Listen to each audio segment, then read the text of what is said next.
min ko mi fuɗɗi darde Mamadou Bayba Gueɗo ko fen ko renda live kono ara ko honno jammuɗo droit a firude ko ɗo min fuɗɗituma ɗum kadi min ari déjà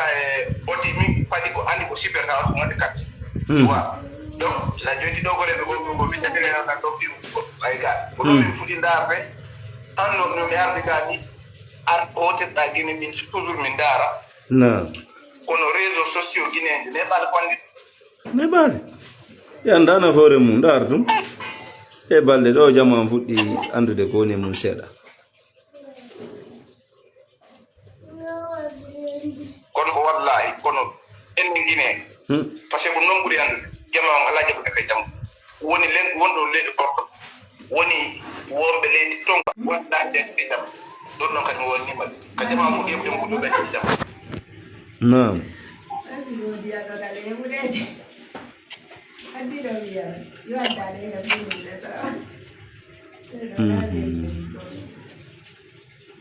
ko ɗum hande mi yiɗa wonda ɓiɗɗo wonɗo Burkina wonɗo e remo nde wonɗo e remo ɗo o koko nde fes daari golle hay Sénégal ɗo kadi mi yiɗum goɗɗo suka pullo sénégalejo wallahi mo remude ɗum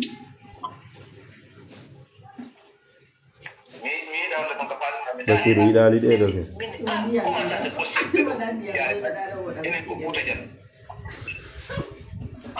na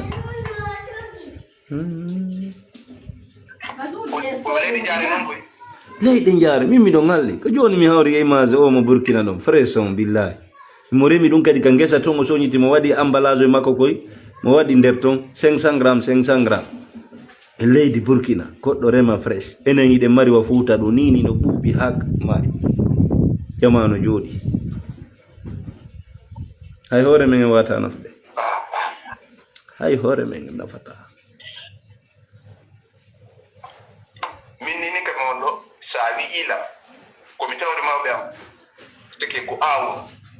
soppa rema reene komi andi ko ni sa ɗinnila yomi aɓanɗo fiji komi jogi komi yiltito Fuuta jam par ce que jama on fo joni nawni c'est mentalement psychologiquement jama on naw parce que faut paris ay donc tay min fiji ɗi sa wonde jama on ɓe na anga feeti anda wayarde le goɗɗo jonna yildeɗa Afrique dawa yiltade Afrique e programme ɓe artidi kadi e vision e programme ni hiɓe ɗo kono wallahi ɓe memude kaalisi moƴƴa abandonu ɓe Amérique e programme ji mum fof arti jooɗi ɗo ɓe lanci ko ɓe nangi ko billahi wallahi ni ɓe avanci onon toon kori mbuɗi ala leyɗe porto is no money ko salaire fin du mois ko pauvreté non salaire fin du jama non ko ɗum ko ɗum ɓuri e kadi hendo salaire um monkum tawa foppo koko yoɓa taxe ji yoɓa bail ji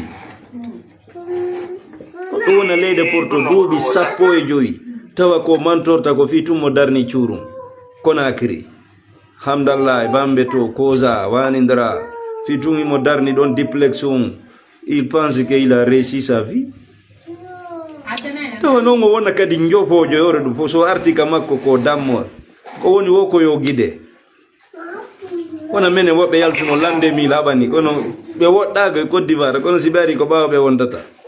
ko miñiraɓe maɓɓe koye ga guidata ɓe hunde ko ɓe andi ala yurmi a mi jentino life ma o mi jentino life ma on ɗum fewde ko Allah muuyi yaltuɗa ko ɓeydu mi nanga jonna yewtere innuɗa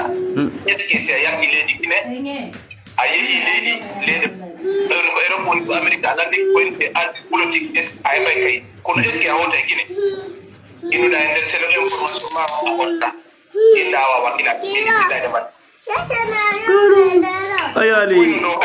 ayali pottuɓe amen ɗo boyi ɓe yaha Côte d'Ivoire Sénégal ɓe natta la Guinée sabu kaydi ko ɓe landi ko ɓe susarde Guinée ka maɓɓe billahi ko fenani nde ɓe moƴƴini ɓe jonna kaydi nde ɓe susartude a tippa Guinée ɗum tippugol ma Guinée automatiquement kaydi mbaɗi gol wallahi mi kadi ni debbo Côte Ivoirien jo ɗum bonnimo leydi few o naatiroye Burkina o waɗi yolma yalama o naati Côte d'Ivoire ɓe andi kisan ɓe bonni séjour makko joni kamɓe portoɓe kamɓe en avec les temps ɓe analyse de hunde joni kaydi koɓe jontama ko goɗɗi ko ta koni ɓe kala ka tippuɗa ɓe andi ɓe ɓe andi voilà ayi joni mi miɗo wakkili yawgol leyɗe porto peut-être a jombay kama ɓe ɗa maɗum ay sa jomboy le aɓe ɓe maɗo andi ko intérêt ma mbawdi ma ni fof kadi ko kamɓe woni hen dal kala mbawdi ko jogi ɗo a woore tum ɓene ma non ala droit won ko kadi ma hara no mawɓe ma no wuuri a yaali sukaɓe men boyi ko takko ɗo woni arde jinda ɓe susta natude ga hirmi sa tippi miɗo yeeli sifa ɗum min tippa kine ɗum automatiquement anga kay ɗum kay ene onon to aduna ko gotum aduna fof ko gotum kono akiri ɗo no woodi liyeji siko ɗin tun holluɗa jama ɓe sikkay ko leyɗe porto wonɗa woodi liyeji laaɓuɗi fottuɗi labaɗi kono mi faami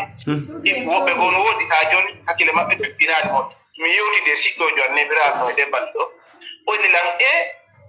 an ha joni onno sike honno ɗum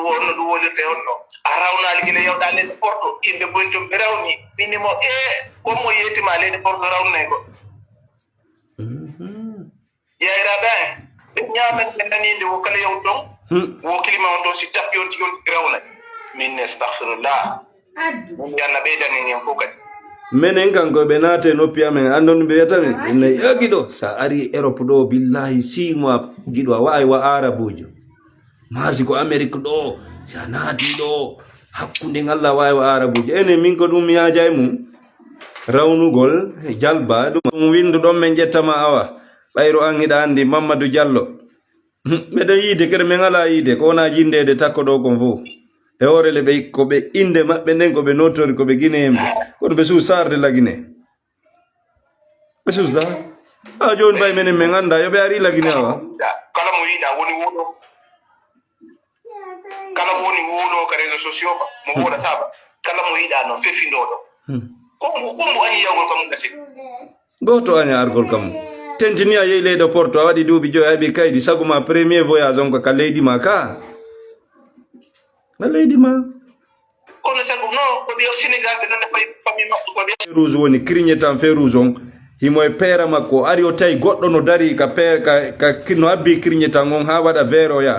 o ya ari kañum ɓay jama on no habbimo o leeti o continue lawol makko o yehi o ari tun o feƴƴoya o yehi ka fijuɗo aro toon mo jokki fi peera makko on oɗa ɓay ɗum on wi o jokkitimo ha o hewtoyi ka peera o woni wadde ɗon o ɗaɓɓitimo ha o yimo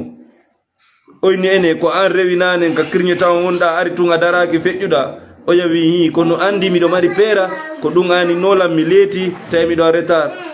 o ya ƴawni pistolet ka ɓerde leydi France ɗo ayi goɗɗo no ƴaltinoɓe pistolet fi affaire sécurité o ndaari mi janganama Mamadou Diallo ko windi ɗo nanni Mamadou Diallo ɗo o feeti wo si tu veux aller tu vas partir en Guinée mais le problème est que tu pars pas direct en Guinée ko ɗum e haalani o tu pars pas direct en Guinée cela veut dire a wata iwde direct e France argol la Guinée ɗa wawi no arde Côte d'Ivoire natira sen Guinée mi haalanalima joni Burkina goɗɗo ko ƴettuɗo asile politique e leydi France o nonde Alassane Ouattara no raɗimo o ardamma Burkina o cippi o natiri otto remen famani ɗum ɗon fof koy no ande fof no andi woɓɓe gono ɗo hande wallahi hiɓe nangi ga par ce que ɓe falanoma yewɗo ɓe nangi masata nam ene noon accuɗo rewɓe mum si o waɗi ɗum a hotata dagde sa heɓi kadi sukka a yata Guinée direct si a heɓali kam en tant que leyɗe porto a yata a ɓi fof kam ñande yewɗa waat ɗon sa heɓali kadi